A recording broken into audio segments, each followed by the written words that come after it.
Visa शर्तों के उल्लंघन के आरोप में ट्रायल का सामना कर रहे तबलीगी जमात से जुड़े 9 मलेशियाई व 9 बांग्लादेशी नागरिकों को पटना उच्च न्यायालय से बड़ी राहत मिली है। इससे मुकदमा संचालक अधिवक्ता ZA मुजाहिद ने बताया है कि सभी आरोपी विदेशी नागरिकों के विरुद्ध प्राथमिकी एवं विचारण के संज्ञान को उच्च न्यायालय ने रद्द व अमान्य घोषित कर दिया है। अल्हम्दुलिल्लाह, अल्लाह का शुक्र है कि हम लोग मार्च में आए थे। मार्च में आने के बाद हम लोग अरारिया में पहुँचे मार्च के 10 तारीख। फिर अप्रैल का 14 तारीख हम लोग को जेल भेजा गया। जेल में 57 दिन रहने के बाद हम लोग को बेल मिला अल्हम्दुलिल्लाह। इसके बाद हम लोग अरारिया बसेरा होटल में थे। अभी हम लोग जामे मस्जिद में हैं। तो इसके बाद हमारे जो वकील साहब है कासू भाई है, हमारी केस के लिए पटना हाई कोर्ट में लड़ा। अल्हम्दुलिल्लाह हम लोगों को न्याय मिला।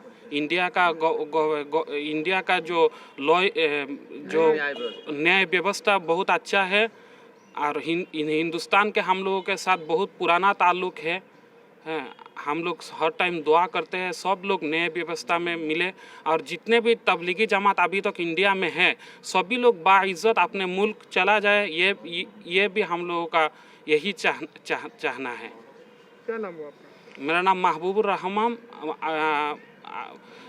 मैं बांग्लादेश से हूँ। From Malaysia and also our Bangladeshi brothers that we've been detained. Alhamdulillah, by the grace of the Lord, that the whole charges has been squashed. This is the effort not only by ourselves as well as the more effort by our advocate that have done so much job to release us from these charges. यहां बता दें कि lockdown के दौरान अररिया जामा मस्जिद व नरपतगंज के रिवाही मरकज से बीते 14 अप्रैल को 18 विदेशी नागरिकों को पुलिस ने गिरफ्तार किया था। ये सभी विदेशी नागरिक सत्र न्यायाधीश से 9 जून को जमानत पर रिहा हुए थे, परंतु मुकदमे के निष्पादन तक उन्हें भारत छोड़ने की अनुमति नहीं थी। अधिवक्ता ZA मुजाहिद ने बताया कि जमानत के बाद दोनों प्राथमिकी के विरुद्ध संविधान के अनुच्छेद 226 व 227 के अंतर्गत क्रिमिनल रिट याचिका उच्च न्यायालय में दाखिल की गई थी।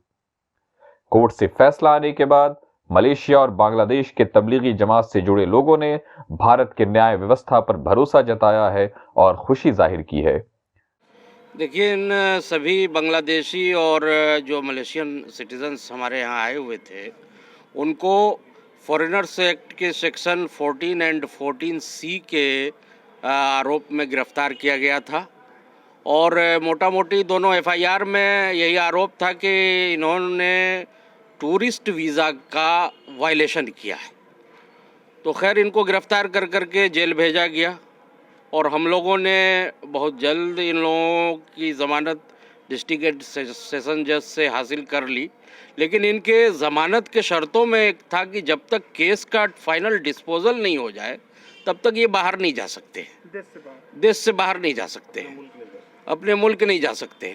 तो हमने, चूँकि हमारी नज़र में ये प्राइमा फेसी एक फैब्रिकेटेड केस था, इन पे चार्ज अट्रैक्ट नहीं हो रहा था, चार्ज नहीं बन रहा था, तो हमने कॉन्स्टिट्यूशन ऑफ इंडिया के आर्टिकल 226 एंड 227 के प्रोविज़न में criminal writ Patna high court में दाखिल किया और उसमें हमने वहाँ के सीनियर लॉयर PK शाही साहब को इंगेज किया, हमने माजिद महबूब खान को इंगेज किया और ये कई दौर में कई डेट पे इसकी बात